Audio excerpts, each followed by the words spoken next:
सूत जी कहते हैं। हे ऋषियों, एक बार की बात है, शंकर भगवान घूमने के लिए कैलाश से कहीं गए। उसी समय नारद जी महाराज कैलाश पहुंचे और पार्वती मैया जी से बोले, मैया ये बताओ, आप और शंकर भगवान बड़े ही प्रेमी हो, लेकिन ये बताओ कि कभी आपको शंकर भगवान अमर कथा सुनाए हैं? पार्वती मैया बोली, ये तो कभी नहीं सुना। बोले बताओ। भगवान भी शंकर भी चाहते हैं कि तुम जीवित मत रहो, भगवान शंकर भी चाहते हैं कि तुम जिंदा मत रहो। इतना कहते कह ही रहे थे, तब तक शंकर भगवान को आते नारद जी देख लिए। बोले मैया अब मेरा काम हो गया, श्रीमन नारायण करते नारद जी चले गए। अब मैया का भौं चढ़ गया ऊपर। अरे हमारा मेरी पत्नी शंकर भगवान और उनके पास अमर कथा है, एक बार जो सुन ले उसको फिर मरना नहीं पड़ेगा, वो अमर हो जाएगा। और ऐसा दिव्य अमर कथा मुझे आज तक नहीं सुनाई। आने दो। जो ही शंकर भगवान आए तो ही मैया कहती है, क्यों महाराज आप मुझे मारना चाहते हैं? मुझे मरना देख आप पसंद करते हैं, इसलिए आप मुझे कभी कथा नहीं श्रवण कराए। शंकर भगवान पूछ करके हार गए, मैया आखिर में बात क्या है पार्वती, बताओ तो सही। कहते नहीं, आप मुझे मरना ही देखना चाहते हैं। बोले बात तो बताओ। पार्वती मैया कहते हैं, महाराज बात यही है कि मुझे आप आज तक अमर कथा श्रवण नहीं कराए।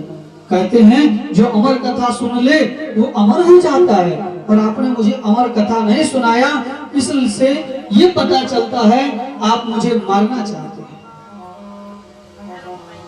क्योंकि पार्वती जी बार बार शरीर बदलते हैं ना, कभी सती बनते हैं, कभी पार्वती बनते हैं, इसलिए शंकर भगवान बोलते ये कौन सी बड़ी बात है, मैं जानता हूं, मुझे पता है, तो आप सुन लो, कभी भी जब मन हो तब सुन लो। पार्वती मैया कहती हैं जब मन तब नहीं, मुझे अभी सुनना है। ठीक है चलो, लेकिन हे पार्वती ये कथा सबके सामने सबको बिठाकर नहीं सुनानी चाहिए। जो जो सुनेगा वो अमर हो जाएगा। एक छोटा जीव भी अगर सुन लेगा वो अमर हो जाएगा। इसलिए इसे सुनने के लिए आपको एकांत वासा, ना झगड़ा ना छासा, एकांत होना चाहिए। तो बोले इसमें बड़ी बात क्या है, एकांत स्थान में चलिए। चलिए चलते चलते एक वन में जा पहुंचे। वन में जाकर के शंकर भगवान सबसे पहले त्रिशूल और डमरू लेकर के बजा बजा करके जितने भी जीव चराचर जो हैं सबको भगाए। सब भाग गया, सब जीव जितना था सबको भगा दिया। और एक पीपल के पेड़ के नीचे बैठ करके अमर कथा श्रवण कराने लगे। बात बड़ी ये थी, उसी पेड़ पे एक सुग्गी अंडा दी थी। वो अंडा फूटा नहीं था और सुग्गी को उड़ा दी भगवान। सुग्गी तो चली गई, लेकिन वो अंडा वहीं रह गया। इधर शंकर भगवान कथा श्रवण कराने लगे। पार्वती मैया से बोले देखो आप कुछ ज्यादा सोते हो, इसलिए कथा सुनते समय आप सो मत जाना, ध्यान से सुनना। पार्वती मैया बोली ठीक है महाराज, मैं एकदम नहीं सोऊंगी, कथा ही सुनूंगी।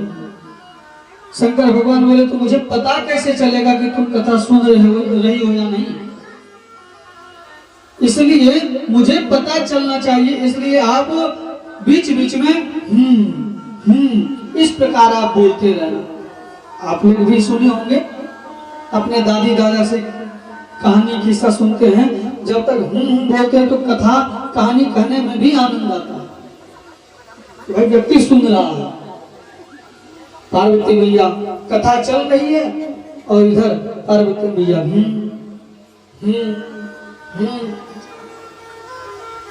कथा का कुछ ही क्षण बीता, उस कथा के प्रभाव से वो अंडा फूट गया और उससे एक तोता प्रकट हो गया उसी जगह पे। और धीरे धीरे कथा का एक प्रभाव था, वो कुछ ही समय में, थोड़े से समय में वो उसका जो शरीर है स्फुटित हो गया, बड़ा हो गया। और तोता का यह स्वभाव है कि आप जो उसको सिखा दीजिए वो जल्दी पकड़ता है बात। और इधर पार्वती मैया शंकर भगवान का अमर कथा चल रहा है, करते करते पार्वती मैया तो गहरी नींद में आ गए और वो हुंकार, वो तोता सुग्गा का बच्चा जो है वो देने लगा। धीरे धीरे कथा जब समापन हुआ, जैसे ही बोल लक्ष्मी नारायण भगवान की, जैसे शंकर भगवान जयकारा लगाते हैं तो पार्वती मैया हड़बड़ा करके उठती है, महाराज क्या होगा क्या? तेरी पार्वती आप सो गए थे? महाराज मैं कथा सुनते सुनते कब सो गया मुझे पता ही नहीं। तो ये हुंकारा कौन दे रहा था भाई? कौन कर रहा था? शंकर भगवान ऊपर नजर करके देखते हैं, वो डाली पे वो तोता सुन रहा है। अब शंकर भगवान को उठा क्रोध, लिए त्रिशूल ताने और दौड़े। जो ही वो तोता देखा कि अब तो भगवान ये छोड़ने वाले नहीं है, वो भागा वहां से। अब आगे आगे तोता, पीछे पीछे शंकर भगवान। अपना त्रिशूल ताने के बिना मारे इसको छोड़ूंगा ही नहीं। उड़ते उड़ते गया तोता और व्यास जी की पत्नी जमाई ले रही थी, मतलब हाथ हार के जमाई लेते ना, जो ही वो हाथ हारे तो ही वो तोता जाकर के उनके मुंह के दरवाजे से होकर के पेट में चला गया। अब शंकर भगवान त्रिशूल लेकर के उसके व्यास जी के पत्नी के पेट के पास खड़े हैं, बिना मारे मैं छोड़ूंगा ही नहीं। आप उसको निकालो, पेट में चला गया, उसको निकालो, बिना मारे मैं छोड़ ही नहीं सकता। तब तक उधर से व्यास जी आए। अरे महाराज, शंकर भगवान को देख करके व्यास जी पहले तो प्रसन्न हो गए, खुश हो गए। महाराज, शंकर भगवान मेरे दरवाजे पर स्वागत करने के लिए जलपात्र में जल लाए। शंकर भगवान कहते ये सब हटाओ, स्वागत बाद में, पहले उसको निकालो, मुझे मारना है। व्यास जी बोले क्या बात है आखिर में, बताइए तो सही। शंकर भगवान बोले ऐसा ऐसा है, मेरा अमर कथा इसने चुरा लिया है, चोरी से सुन लिया है और मैं इसको मार दूंगा।